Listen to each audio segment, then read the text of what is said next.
Hey everybody, Dirili here. Thank you so much for joining me for another episode of Hakuoki Kyoto Wins. Still on the common route, although we are making choices toward Keisuke Sanan. At the moment, we have just passed the point where we had the infamous physical exam scene, and we're talking to Dr. Matsumoto. Find out a little bit about what my father's been up to lately. You could just sit back, relax, and let me read you a story. But there was something in Dr. Matsumoto's tone of voice that said he was telling the truth.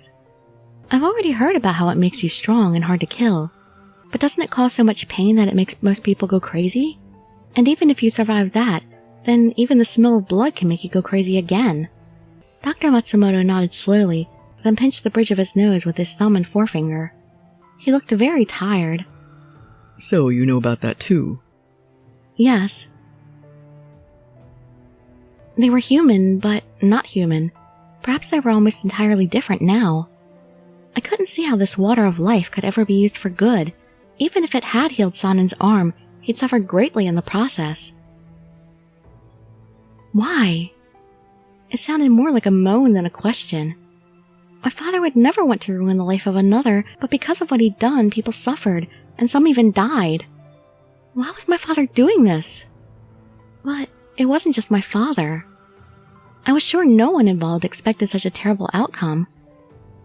Perhaps that is why Kodo left. His conscience would no longer allow him to continue.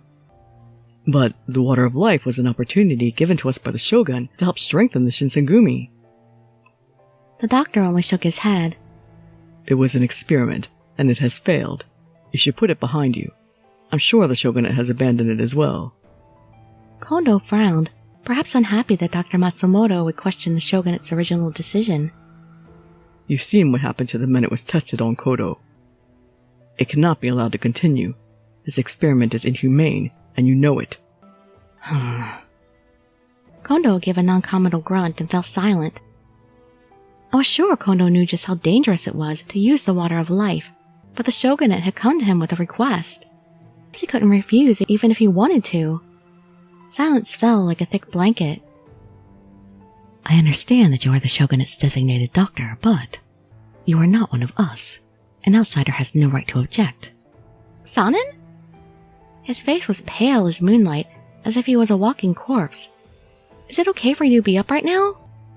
Shouldn't you be resting, Sanan? You look pale. Don't worry about me.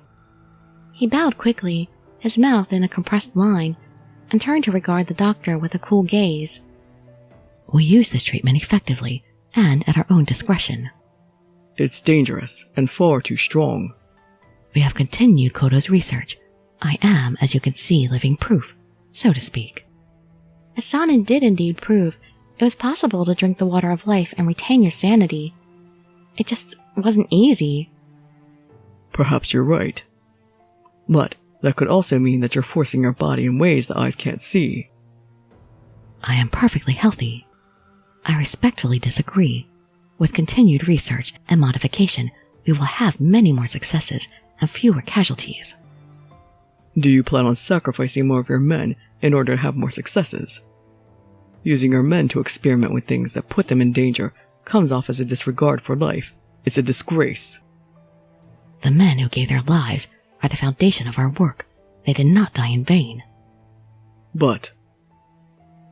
Alright, that's enough from both of you. Why don't we discuss this some other time? It was my private opinion that they were unlikely to agree, no matter what time they discussed the subject, but I felt it was polite to keep quiet. Not really any of my business. Very well. There seemed to be very little common ground between them, but both arguments had merit. Kono had likely seen this as well, and he chose to end things before it got unpleasant. If you insist, Kondo. Sanan's face betrayed nothing of what he might be thinking, even when the corner of his mouth quirked up into the beginning of a smile. He bowed quietly and left as swiftly as he arrived. So, how did the exams go? Oh, yes, about that. This sure is a headache. What? Why is that? What do you mean, why? The amount of injured and sick warriors is nearly a third of your force. What? Impossible. It is not only possible, Kondo, it is the truth. What have you been doing to these poor men? Cuts, lacerations, bowel pain. This entire place is lousy with, well, Lice, for one. Seriously, I'm so embarrassed to hear this. I never would have imagined. First, you need to set aside a room dedicated to medical care. Sick men can be sent there. Second, you need to clean this place up. Otherwise, I won't be able to help you. Understood. I'll get to it this instant. So we were ordered to clean the entire compound. Why the hell do we have to do a massive cleaning? There's nothing I hate more in the world than cleaning and organizing crap. Well, I can't do it alone. Stop bitching. Hurry up and lift that cabinet over there. Now's the perfect chance to serve up those meat cakes you were flaunting earlier. Now's your chance to shine, Nagakura.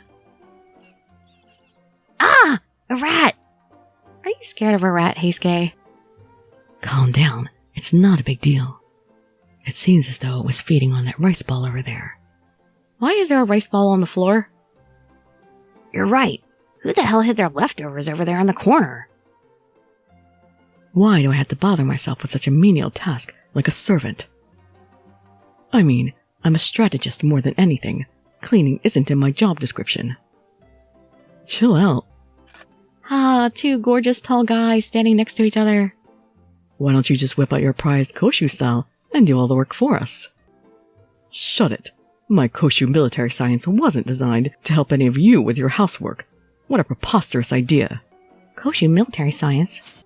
A collection of Kai and Takeda's tactics during the Warring States period. How exactly is that supposed to help cleaning?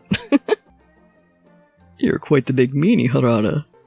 Those archaic tactics of his wouldn't be enough to fetch a broom, let alone clean this mess. Miki, you watch your mouth. It may be outdated compared to Western studies, but Koshu military science is far from outdated. Oh look, Kondo's coming. What? Chief Kondo, please look. This room was so dirty, you couldn't even walk on it, but under my guidance it's clean as a Where's the chief? Takeda realized Kondo was nowhere to be seen, and he glared at Harada. You fell for it. Damn you, Harada, you tricked me. Wow, between you bitching, kissing ass, and whining like a baby, you're quite the multitasker. Don't you ever get tired of being a two-faced prick? Not knowing which face to show people? Alright guys, quit arguing and help me clean. Hi everyone, I've washed the rags. Please use this when you wipe the floor. Oh, awesome, thanks. At least somebody appreciates my efforts. Despite being upset because of chore duty, the men swiftly cleaned the room as a team. Dr. Matsumoto came the next day to inspect the cleanliness of the compounds. Is it satisfactory? Okay, this looks to be in adequate shape. Right? See, everyone, even the doctor, realizes that I'm in shape. That's not the shape he was talking about. Compared to the complexity of war tactics, it's not like cleaning is some brilliant task. All you did was complain. Didn't Soji get to rest all day? Sounds like he got special treatment while we busted our asses. Do not speak of that which you know nothing of, Todo. Hey, don't blame me. Hijikana's the one being overprotective here. It's not your fault. You're the one coughing up a lung. You're not improving because you don't take care of yourself. Seeing the compound in such clean conditions is, I must admit, quite nice. True, the place looks different. I could get used to this. Means you gotta do it on a regular basis. Well, maybe we should clean every day then. Great idea. Make sure you do a good job, Heisuke. Me? Whoa, hold on a minute here. You've got the most energy, Shin. Don't think you're getting out of this. I'll help too, Heisuke. Oh yeah? We'll take it on together. You and me alone. Forget Shin. You just want time alone with me. Hey, wait a minute. I didn't say I wasn't going to do it. Shinpachi, there's some trash over there. Go throw it away. We aren't starting till tomorrow, right, Heisuke? Stop running around like that. We just cleaned, and you're already kicking up dust. I was enjoying the banter when I noticed something. Oh? What? Oh, those two going off. I could see Okita and Dr. Matsumoto outside, walking off somewhere together. Where could they be going, I wondered? Let's see, this time it is Not any of my business. Sorry, Okita, I'll worry about you another time. I was worried for Okita, but... he'd be fine so long as Dr. Matsumoto was with him. After the excitement wound down, I excused myself and went back to work. I was outside sweeping, bamboo broom in hand, when he appeared. What are you doing here? Don't come any closer! His voice was so deep that it felt as if it were exhumed from the depths of the earth, cowering me. Slowly I turned around. You have the pure blood of a demon running in your veins, and yet you run errands and clean up for a pack of humans. Kazuma! His face was a mixture of surprise and sneering disgust as he looked down at me through cold eyes. I held the broom in both hands like a staff and stepped into what I hoped was a fighting stance. What are you doing here? Looking hot as usual. He laughed with disdain, snorting at my weapon. You mean to fight me with that, Your heritage hasn't blessed you with brains, I see. His tone was mocking, but his eyes were like 2 chips of ice. This was a dangerous man. What was I to do? I could hardly face him alone. Calm down. I haven't come here to fight. Not today, at least. I only want to know what, if anything, you have to do with Kyoto. My father? I was staring at him, stunned by his statement. Father? You mean Kyoto? If you're talking about Kyoto Yukimura, then yes, he's my father. I see. And he's smiling smugly at that. At first he seemed surprised, but then he wore a malicious grin, as if he became privy to everything. Why are you asking about my father? I lowered the broom, my situation temporarily forgotten when... Trying to sneak into the enemy camp alone, huh? Well, not on my watch. Hijikata! What are you doing here in broad daylight? It's a little early to be picking up chicks, pal. Get away from her! Harada! Heisuke! I heard you yelling. Sounded like you were up to something besides cleaning. You alright, Chizuru? Are you hurt? Yeah, don't worry about me. I'm fine. The Mibu wolves can only fight in a pack. Watch it. I could feel the tension rising by the second, but it was Kazuma who attempted to cut through it. If you want to play, then I'm happy to oblige. But I'm here today to take care of some business. More specifically, to issue a warning. Stop trying to turn humans into demons. What? Humans into demons? Was he talking about the water of life? You don't know what you're talking about. Yeah. What makes you think we're going to listen to a sleazebag who'd attack a girl in broad daylight? Idiots. Are you too blind to see I'm doing you a favor? Well, they do say the smaller the dog, the louder the bark. This is our turf. You better shut your trap before we do it for you. He looked away from the captains, as if entirely uninterested in them, and flashed a cold gaze to me. Chizuru Yukimura. Kyoto is with us now. Do you understand what that means? Your father has abandoned the shogunate. What? His mysterious smile gave me nothing in the way of explanation. Why are you here? I suggest you think on that, carefully. Then, with a slow rippling motion, like a shadow sliding on the ground, he turned his back and vanished. What was happening? What were demons, and why had they come after me? My father was with them? On their side, he must have meant. Did that mean he was working with the Imperialists? The inside of my head was a twirling mass of questions and doubts, but the one thing that most concerned me was... turning humans into demons. I just couldn't shake from my mind the image of the Shinsengumi turning humans into demons, even after Kazuma left. Maybe he was referring to the water of life and the Furies. Most likely. Even as the day turned into night, Kazuma's words swirled in my mind, and I couldn't get over them. I returned to my room, lost in thought, as I recalled the events of the afternoon.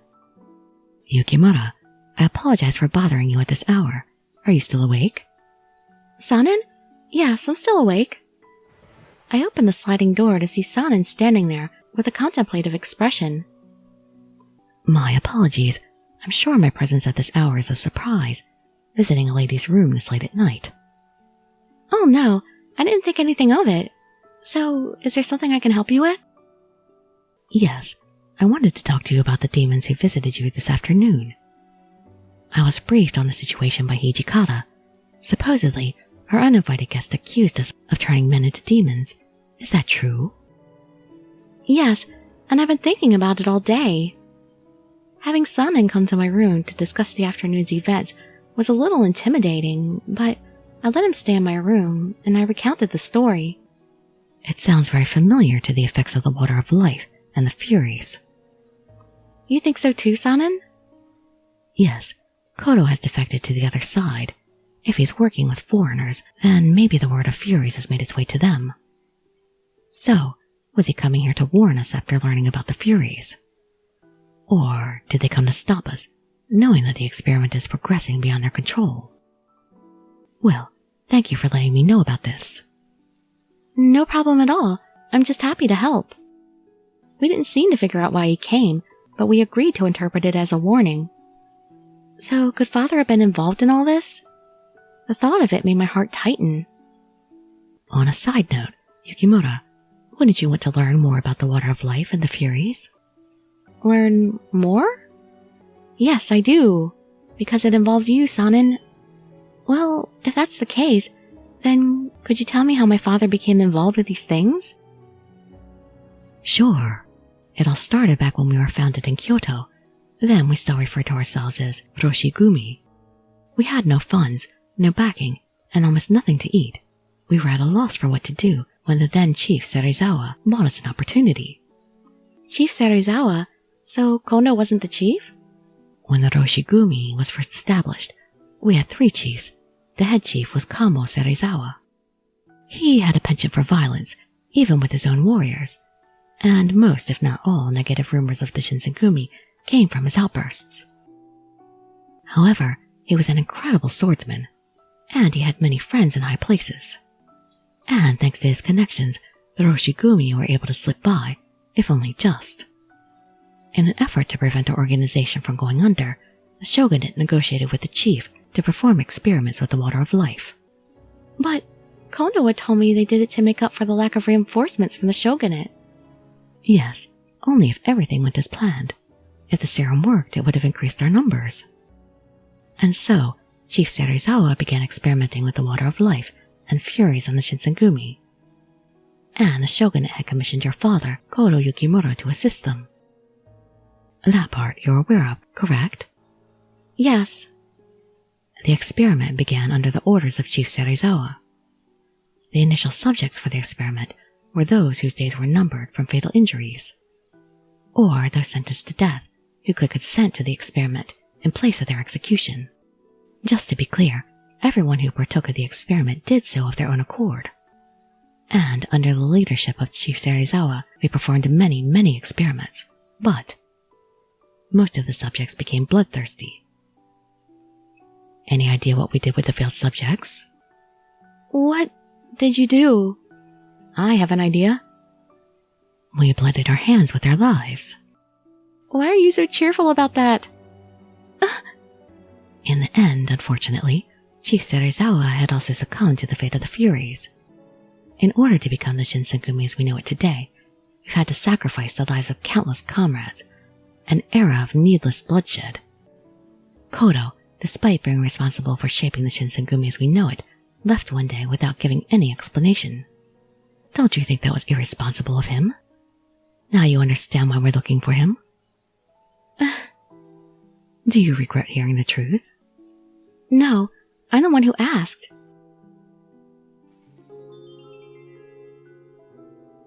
You're a strong one. I don't know why you'd think I'm strong.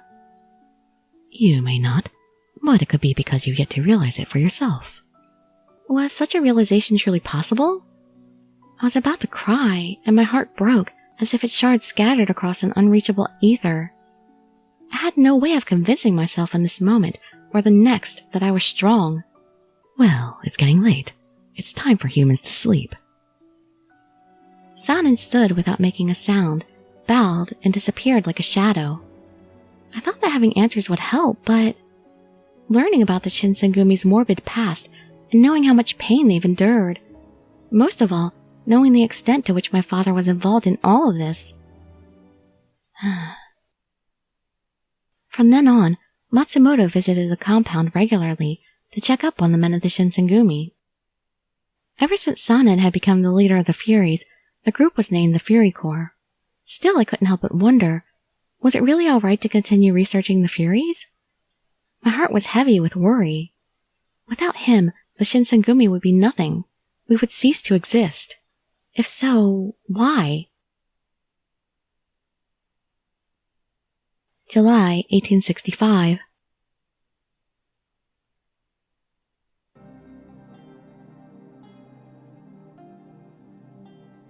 July 1865. Dr. Matsumoto's visit to the compounds resulted in some interesting revelations, thanks to which I have tapped into the secrets of the Water of Life and the Furies. It was also revealed to me how deeply involved my father was in all of this, a fact that left me desperate to find him and learn more. I recall a peculiar event that occurred one night after Dr. Matsumoto had visited.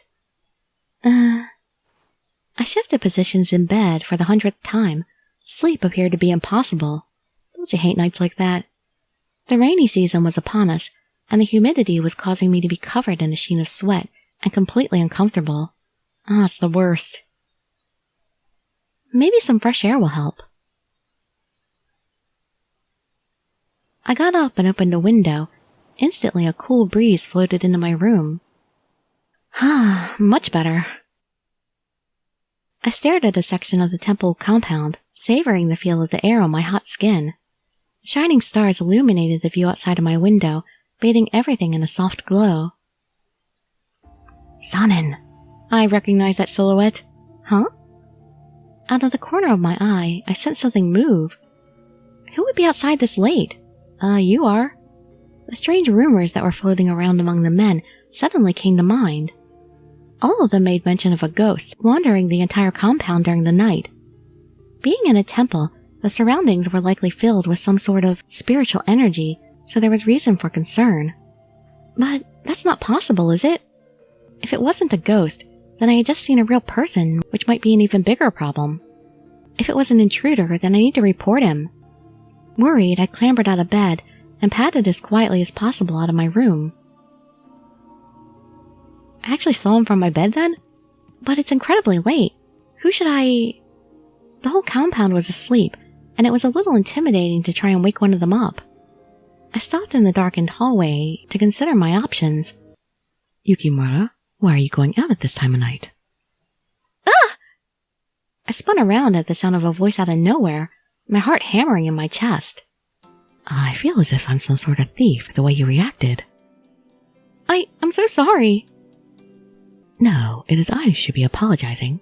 Yeah, this is a scene from Zuisoroku. I guess they put the Zuisoroku scenes in here after all, inserted them into the main story.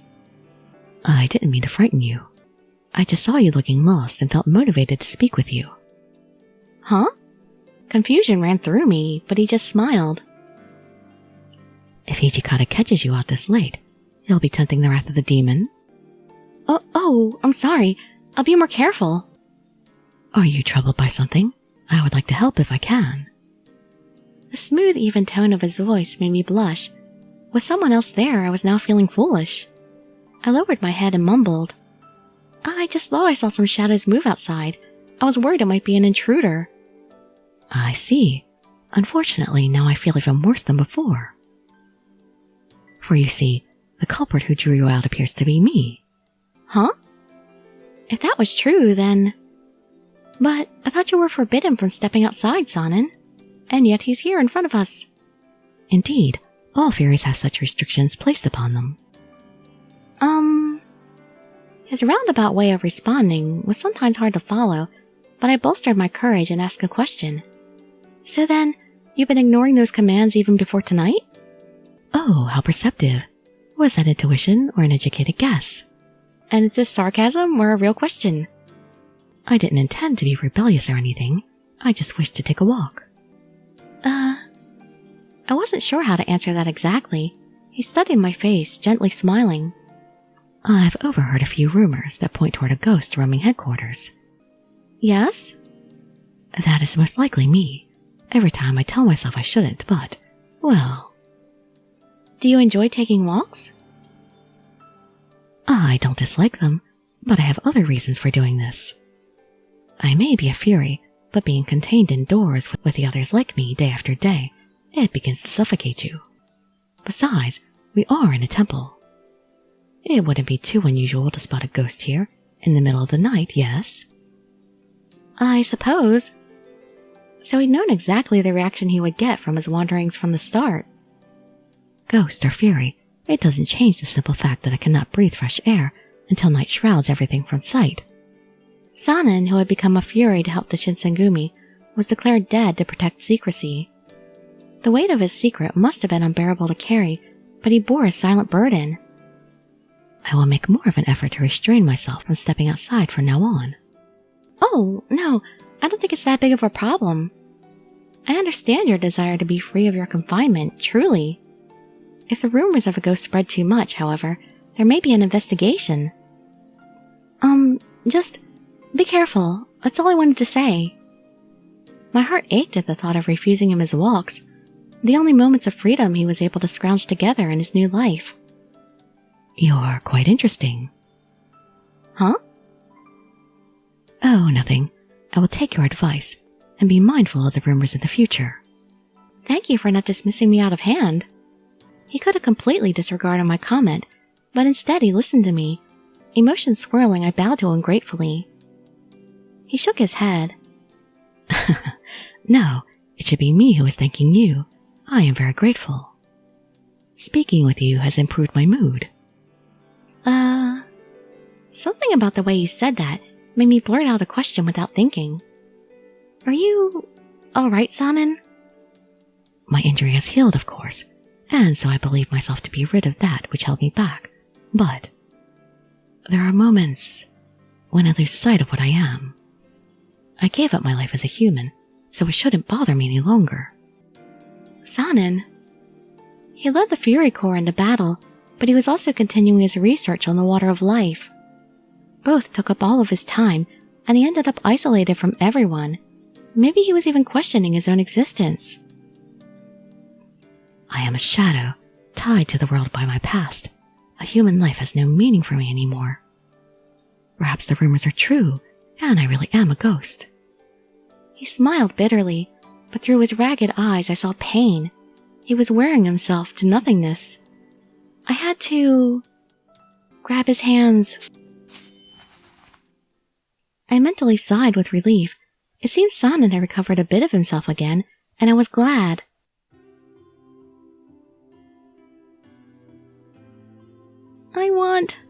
Sanan, can you feel that? Your hands are warm. Blood is pumping through them, just like mine. You may be a fury, but that doesn't mean you aren't alive like the rest of us. Sanan blinked, eyebrows raising. There are times when I don't know who I am, too. I knew there were some who claimed that I was a demon like they were. Maybe that meant I also wasn't human. But still. Even so, living is to be alive. I had no doubts. The truth of this matter was clear to me. A smile stole over Sanan's face. Perhaps you're right. I've not lost this life quite yet.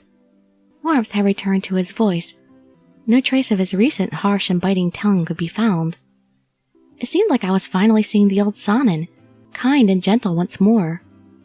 Even if you are not human, and I am some kind of monster, we are still here, breathing, living, existing. Right! Now you get it. Thank you. I feel as if your words helped me step out of a fog in which I lost myself. Oh, I'm sorry. I keep ordering you around. Genuine appreciation from Sanan made my heart warm. I wasn't used to hearing such things from him, so I shook my head, embarrassed. I'm going to find out how far I can go until the very end. As long as there's still breath in these lungs, I'm going to keep moving forward. Sanan, that's what I want to hear. The words felt as if they held the weight of a vow, and his eyes glittered with determination. I sensed he'd made a serious decision, and he meant to abide by it with every fiber of his being. With Sanan finding some peace, it seemed the rumors of ghosts haunting the compounds faded. At last, after the long while in which I've made his acquaintance, Sanan felt the strength to move forward. October 1866. And I think that's a good place to stop after that scene there. Chapter 3 will be coming to an end soon, but we don't have time for that. Not in this video. And just double checking, I saved, and yes, we are still on the common route. So we'll see if Chapter 4 starts actual routes or if they don't start until Chapter 5. We'll find out in the next video should be, I believe. So hope to see you there or in some of my other videos. And I'd be so grateful for any likes, comments, subscriptions, or shares with your friends to show some support. Thank you so much for joining me, and I wish you all health, happiness, and safety. Dirili signing out. Bye bye everybody.